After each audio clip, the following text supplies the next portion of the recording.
Welcome back to the Survival Circle. Today we're taking the leap from planning to prepping, so buckle in and I'll try to make this as pain-free as possible. The best place to begin is right there, probably where you are right now, at home with your family or your roommate. Most of us have already started this process, but this is your chance to start if you haven't, or your chance to refresh it if you have. So talk to whoever you live with and just decide on a meeting place if something happens. Make a suggestion, something like, hey, if we have a fire or something and have to get out of the house, let's meet up out by the mailbox. We're taught this behavior from childhood. When we had fire drills at school, that kind of thing. We all had an assigned space to go after the drill or during the drill so the teachers could get a head count. There's nothing wrong with carrying this through to your behavior in your house. Very low key and just, hey, let's meet here. Now we can progressively increase the distance away from the house. You might even be able to fit it in with the original conversation about your house meeting spot. It's like, hey, if we have a fire or something and we have to leave the house, let's meet up by the mailbox. If it's a big situation and we can't get to the house, let's meet at Mickey D's around the corner. While we're at it, if there's something like a gas leak or something and we can't even get that close, let's meet at the gazebo in the town square. I don't think we'll ever need to do this, but at least we'll be able to find one another if we do have to. Of course, cell phones and other forms of communication may be up and working, but this is a very primitive method of establishing a gathering point, and you shouldn't neglect it, just in case our modern conveniences are not working. It's at times like this, more than ever, that I think we'll need to have the comfort of knowing where our loved ones are. So that's the core of this whole thing. But I have this acronym here. Let's make the meet point a safe point. As I said, this is an acronym for specific, accessible, far enough, and effective. So what do I mean? Well, let's take it word by word. Make it specific. Notice we're getting together at McDonald's, not just around the corner. Around the corner is too general, and we might not find each other. We might not even agree on which corner is around the corner. So make it specific. Make it accessible. If you choose a building or even a restaurant, make it one that's open 24/7, 365.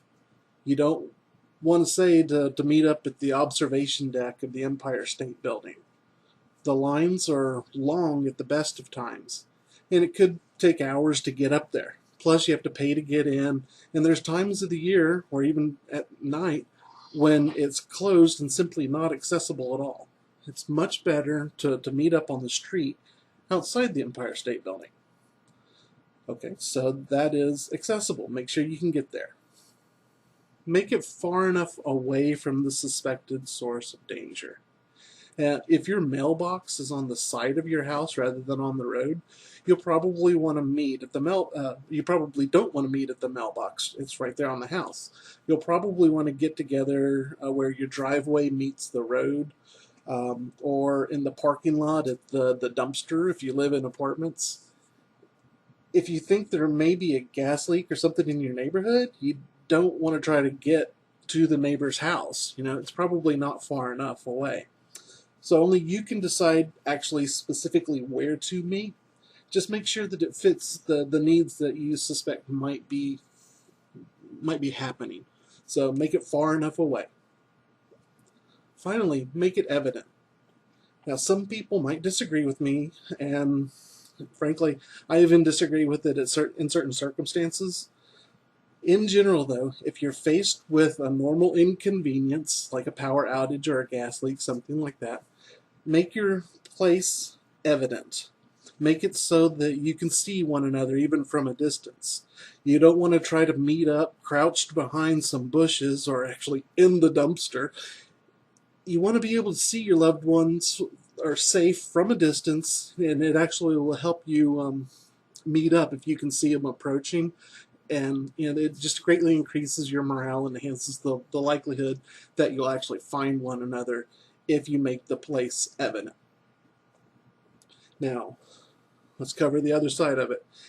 If we do go into some kind of end of the world as we know it without rule of law situation, I would invert the evident element and make sure that you cannot be seen unless someone's specifically looking for you.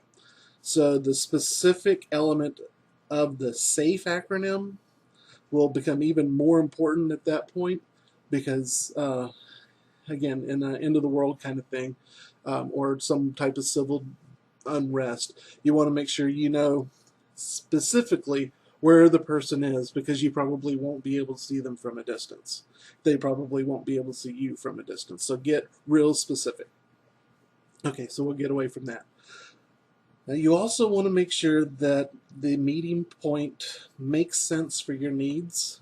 Now the Empire State Building, corner of East 33rd and 5th in New York City, would be an excellent place to gather, but it would be a terrible place for me. I live over 2,000 miles away. It would be totally impractical for me to set this as a meet point for my family. Unless you live on Manhattan Island, and on the south end of Manhattan Island specifically, I'd say it's probably impractical for you too. So that's it. You're on your way to implementing your plan. And if you have reluctant participants, you've started the process in a very non-confrontational manner, so you can start building upon this foundation. You know, you take these ideas, you go, so now that we know where to meet, what should we bring to the meeting? Of that stuff, what do we know how to use if we don't already know how to use it? What do we need to learn how to use? Okay, so that's the next phase. You know, now you go, where do we go after we meet up? What are we going to need for that? And you can start building in layers, especially for the reluctant participants, and you can start just having a conversation and let them participate, which will help them buy in. All these questions build upon one another, and it's done in a non-confrontational manner in order to ease these other guys along, because you do not want your attitude to be the barrier between their preparedness and their survival. You don't want your attitude to cost them their lives. You want to encourage them to prepare, but you have to encourage them in the manner they're receptive to. That idea and the answers to all these questions and how to have a frank discussion about prepping and all these other things will be subjects of future videos. Until then, I'll let you get back to your day, and I thank you for joining me once again on Survival Circle.